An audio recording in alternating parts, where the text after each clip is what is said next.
We've been discussing the status of morality, the status of moral judgments, and I've introduced three broad brush approaches to answering questions about the status of morality. The first approach is Objectivism, so the idea that our moral judgments are about objective matters of fact. So as a comparison, think about our empirical judgments about the observable world around us, or the world as it's discovered by science. So those seem to be, the empirical judgments seem to be objective. The objectivism about morality says that moral judgments are also objective in a similar way. The second view is relativism. So the relativist idea is that our moral judgments are true or false, but only relative to something like our culture, our feelings. So as a rough analogy, think again about our statements of law, like our traffic laws. One must drive on the left is true relative to one country, false relative to another country. So the moral relativist thinks something similar is the case for moral judgments. They're true relative to one culture or one person's feelings, but possibly false relative to another culture or another person's feelings. The final view that I introduced was Emotivism. So this was the idea that our moral judgments aren't the expression of beliefs about objective or relative facts, but rather the expression of our moral emotions, the expression of our approval or disapproval about something. Which of these views is right? Which one do you think is right? This is a really large question, one we're not going to settle today. It's the foundational question of an area of moral philosophy called metaethics, the area of philosophy that I work most on. And in the contemporary discussion, we see all sorts of different theories that pick up on one or another strand from these three basic approaches. So today we're not going to settle the huge question of which one's the right one, and maybe these three, none of them is the right one, but we need some refined, more nuanced view that overlaps one or more of these views, one or more of these basic approaches. But what we can do today is think about one main objection to each theory. And by thinking about one main objection to each theory, we can refine our views towards these theories. Are they a good starting point to work out further, or are they the beginning of a dead end that is going to go nowhere? So it's good philosophical methodology to think about your preferred view about something, and then whatever you take to be the best objection, is it possible to overcome that objection? So what I want to do in the rest of this lecture is to introduce one main objection to each of these theories and think a little bit about whether that objection undermines the theory. Okay, so here's an objection to objectivism. Remember, the objectivist thinks that our moral judgments are the sorts of things that can be true or false, and when they're true, they're objectively true, like the empirical judgments made in science are objectively true. But you might think, well, there's an important disanalogy between our moral judgments and our empirical judgments. When somebody disagrees with us about some empirical matter, there's a method that we can use to go out and verify the right opinion. We can observe reality and determine whether it was indeed sunny in Edinburgh today, for example, or whether the Earth indeed does rotate around the sun. These sorts of judgments look like they admit of empirical verification through some sort of observational method. The same doesn't seem to be true in the case of morality. With a moral judgment like genocide is morally abhorrent or polygamy is morally dubious, if somebody disagrees with you, it seems difficult to know what method we would use to settle the issue. How do we figure out who's right about the issue? It doesn't look like we can observe the world and find the moral facts in the same way that we can with the empirical facts. So this basic disanalogy is the challenge to objectivism. Can the objectivists explain this basic disanalogy? The second objection I want to talk about is an objection to relativism.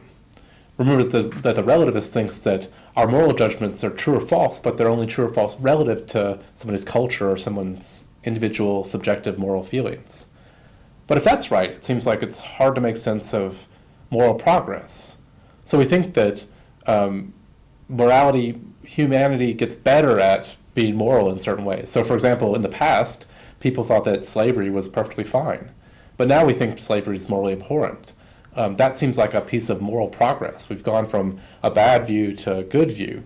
But if the relativist view is right, somebody in the past who said slavery is morally okay, that could be true relative to that culture. Whereas somebody now who says slavery is morally wrong, that could be true relative to our culture.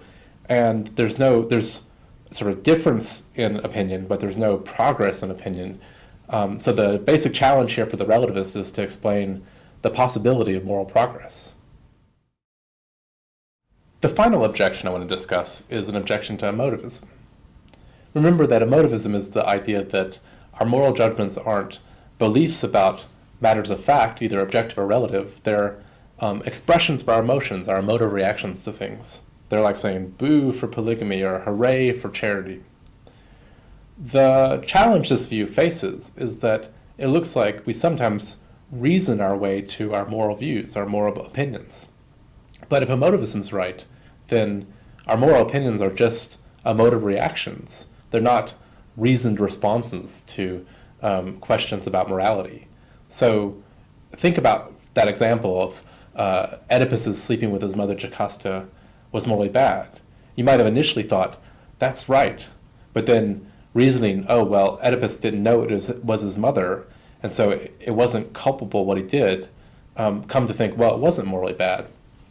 So that kind of transition, changing your mind through reason, is really hard for the emotivist to explain, because the emotivist thinks that the ultimate judgments that you make when you make moral judgments, they're emotive reactions, not reasoned responses to beliefs about the way things are with morality. So the basic challenge to emotivism is to explain how we can reason to our moral views. I've discussed challenges for each of the three views that we've discussed. So the challenge to emotivism was to explain the difference in our methodology in determining whether something's right or wrong and determining whether some empirical judgment is true or false. There seems to be an important difference there. The objection to relativism was to make sense of the possibility of moral progress. And the objection to emotivism was to explain how it's possible that we reason to our moral opinions sometimes. Can these objections be met? Of course. This is where philosophy debates various objections and responses and tries to develop new theories. For example, the objectivists could argue that sometimes we do use empirical observation to determine what's right and wrong. For example, many objectivists think that what's right and wrong is determined by what maximizes overall happiness. And we can go out and measure different policies as to whether they promote or don't promote overall happiness. That's something that you can observe. Alternatively, the objectivists could say, look, in the case of mathematics, we think there's an objectively true or false answer to many questions, but we don't think you can observe that answer, not like with your eyes and your ears, but we have powers of rational reflection or intuition that we can come to figure out the objectively right answer. So these are a couple of the types of responses the objectivist might give to that objection. The problem with the relativist was, of course, that they can't make sense of moral progress. That was the claim. But relativists argue that that different cultures overlap. And so as long as we could see, for example, the slavery in America in the 18th century as part of our cultural heritage now, you could see that culture is overlapping with our culture. And so there is moral disagreement there because there's cultural overlap. It's not two radically different cultures. So that's a possible response by the relativist to the objection from moral progress.